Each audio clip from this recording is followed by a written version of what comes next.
Buenas tardes, soy Omar Alejandro Hernández Ríos y es de nuevo un gusto saludarlos y en esta ocasión con un motivo que me llena de orgullo al poder dirigirme a todos ustedes, pero especialmente a los estudiantes de la Facultad de Jurisprudencia de la Universidad Autónoma de Coahuila, de mi querida Facultad de Jurisprudencia. Ello a invitación de mi amigo el licenciado Alfonso Yáñez Arriola, quien en una muy interesante y loable iniciativa denominada Apuntes Juris 2020 pretende difundir análisis jurídicos que permitan a los estudiosos de estos temas seguir analizando diversos fenómenos jurídicos y seguir estudiando aún con el distanciamiento físico de las aulas. Para mí es motivo de júbilo, repito, dirigirme a todos ustedes por esta vía, pero especialmente a la comunidad de la facultad que hoy ocupa esas aulas e instalaciones en las que yo viví y disfruté el estudio del derecho en la juventud, pero donde además, a los 2 años de egresado, tuve la oportunidad de ser reconocido con el inmerecido privilegio de formar parte del claustro de maestros cuando era director, el maestro Onésimo Flores Rodríguez, que en paz descanse, y quien me dio uno de esos regalos que son invaluables y que se llevan siempre en el corazón, como lo fue haber sido parte de aquel claustro de maestros y haber estado en los salones dando clase junto con aquellos grandes abogados a quienes yo admiraba y sigo admirando y que me impartieran cátedra a mí y quienes además aún les tengo un profundo respeto y admiración y con quien incluso ahora puedo interactuar por redes sociales con algunos de ellos y a quienes también desde aquí les envío atentos saludos. De ahí, después de haber sido mi alma mater quien me abriera la oportunidad al área de la enseñanza del derecho casi a los 2 años de egresado, empezamos después a recorrer un largo y satisfactorio camino impartiendo clases en diversas universidades públicas y privadas en diferentes ciudades del país. Expuestos los muy especiales motivos de lo que significa para mí atender esta invitación y grabar este video dirigido especialmente a la escuela que me formó como abogado y quien también me diera mi primera oportunidad como maestro, quiero aprovechar estas tecnologías y sus redes para estar en contacto y realizar algunos comentarios que sin duda serán de interés a la comunidad académica y jurídica por la relevancia que en la actualidad ha cobrado este tema como consecuencia de la pandemia de COVID-19 y las implicaciones jurídicas que en muchas variables se desprenden de este fenómeno causado por este virus. Así, hemos advertido diferentes noticias respecto a la presentación de demandas de amparo relativos a este tema, en donde se ha concedido la suspensión de oficio y de plano por la autoridad judicial, y con ello podemos comprobar que el derecho transforma realidades y que efectivamente la sociedad tiene a su alcance mecanismos jurisdiccionales que le permiten obligar al Estado a cumplir con sus deberes constitucionales y al respeto irrestricto de los derechos humanos. Clarifiquemos como premisa inicial que las personas tenemos derecho a la protección de la salud y que indudablemente se considera como un derecho humano y como tal debe garantizarlo el Estado mexicano. Así lo establece la Constitución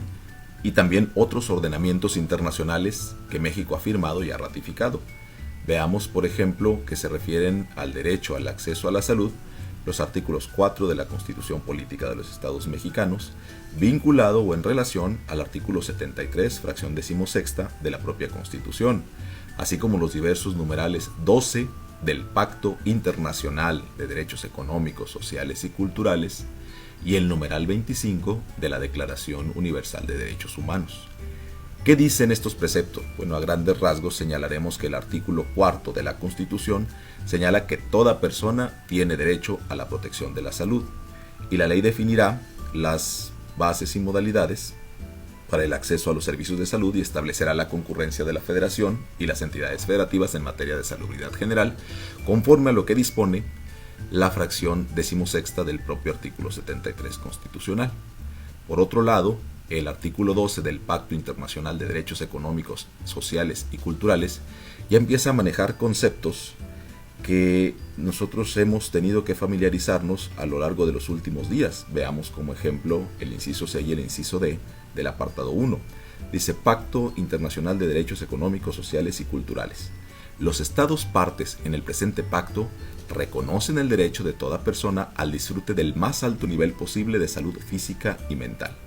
Y sigue este precepto estableciendo que, entre las medidas que deberán adoptar los estados partes en el pacto a fin de asegurar la plena efectividad de este derecho, figurarán las necesarias para que, inciso C, la prevención y el tratamiento de las enfermedades epidémicas, por eso les decía que ya son temas o conceptos que nos han sido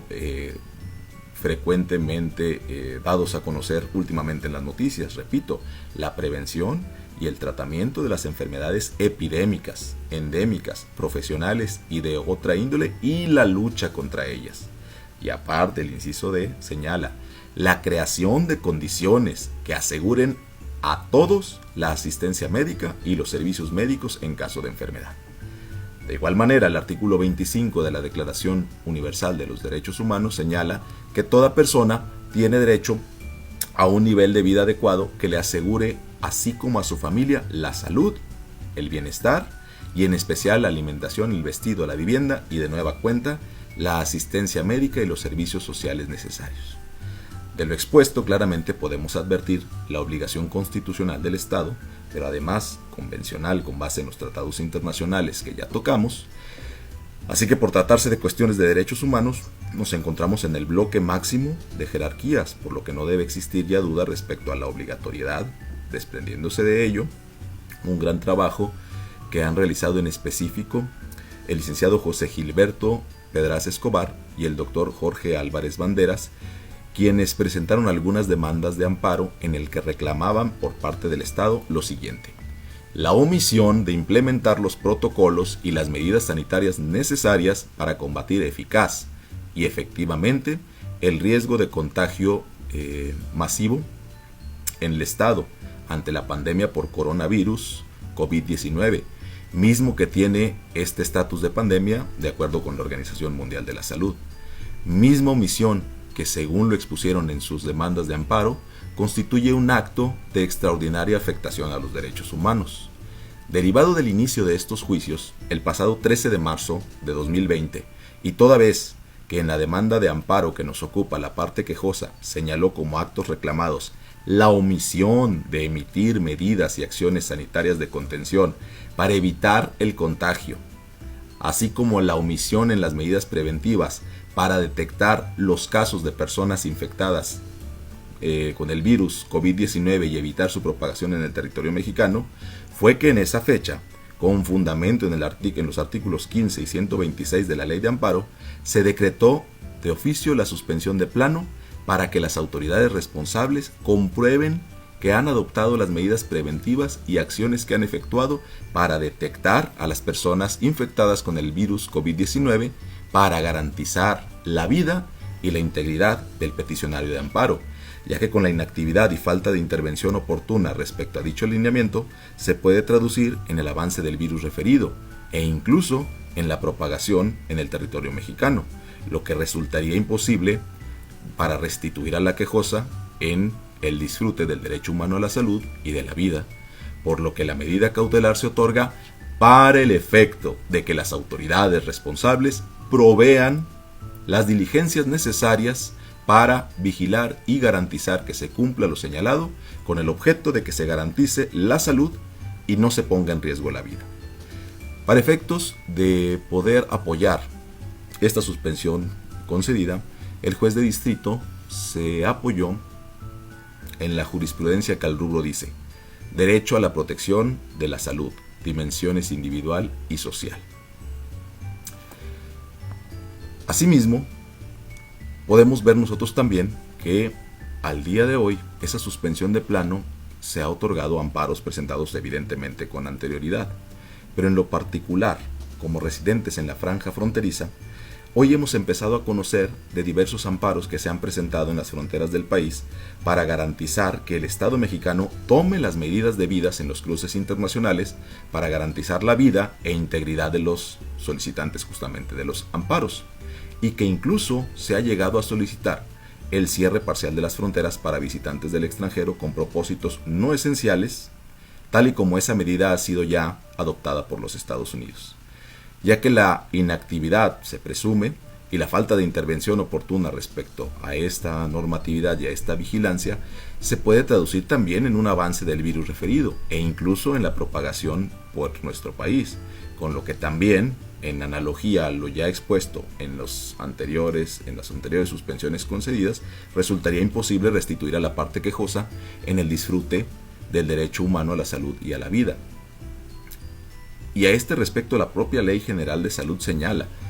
número 1, en el artículo 139, que las medidas que se requieran para la prevención y el control de las enfermedades que enumera el artículo 134 de esta ley deben ser observadas por los particulares. El ejercicio de esta acción comprenderá una o más de las siguientes medidas según el trato de que se trate. Y dice la fracción primera: la confirmación de la enfermedad por los medios clínicos disponibles, es decir, que en su caso tendrían que aplicarse las pruebas para poder realizar esta confirmación de la enfermedad con los medios clínicos que existen a nuestro alcance. Y número 2, mucha atención aquí, el aislamiento por el tiempo estrictamente necesario de los enfermos, de los sospechosos de padecer la enfermedad y de los portadores de los gérmenes de la misma, así como la limitación de sus actividades cuando así se amerite por razones epidemiológicas. Y por otro lado, el artículo 181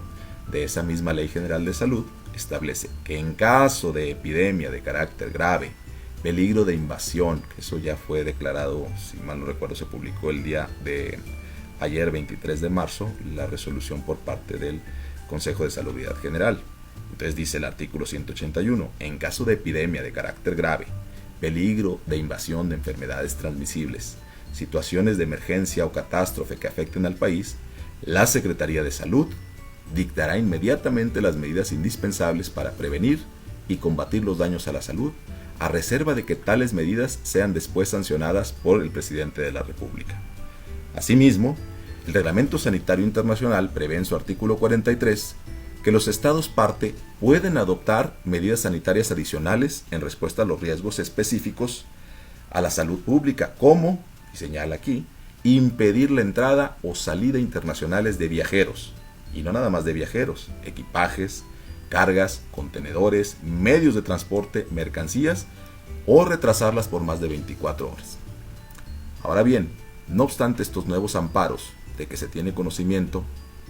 se puede inferir en los mismos que el acto reclamado será en el sentido de que las autoridades responsables han sido omisas en aplicar las medidas sanitarias necesarias para evitar la propagación del citado virus COVID-19. Pues a diferencia de otros países que forman parte de la Organización Mundial de la Salud, que ya han dictado medidas urgentes y se han declarado en estado de emergencia para evitar el aumento de personas contagiadas a causa de dicho virus, el cual, como se estableció, ha resultado de una tasa de mortalidad significativa, lo que ha orillado a que esos países, a diferencia del nuestro, cierren definitivamente las fronteras. Así pues, los quejosos se infiere que reclaman que dentro de las medidas sanitarias que debe adoptar el Estado mexicano estarían impedir la entrada o salida internacionales de viajeros provenientes de países con personas afectadas de esta enfermedad. Así entonces, las demandas de amparo que se han presentado y los argumentos fundados en este estricto análisis académico pueden lucir sólidos, y de lo expuesto además pues ha derivado la concesión de la suspensión de plano por considerarla procedente, como ya hemos advertido por algunos juzgadores. Hay que estar atentos, sin embargo, y dando seguimiento a los juicios en trámite para esperar su resolución final. Pero aquí lo que sí queda de manifiesto es que el juicio de amparo, y puede ser nuestra conclusión para este análisis académico, es lo único que tenemos los ciudadanos para protegernos de la actividad o inactividad del gobierno. Y estas resoluciones nos interesan y nos impactan como sociedad. Ibi Jus, Ibi Societas, que es el lema de mi alma mater, la Facultad de Jurisprudencia de la Universidad Autónoma de Coahuila, y que significa: donde hay derecho, hay sociedad. Que tengan todos ustedes excelente tarde. Un gusto saludarlos.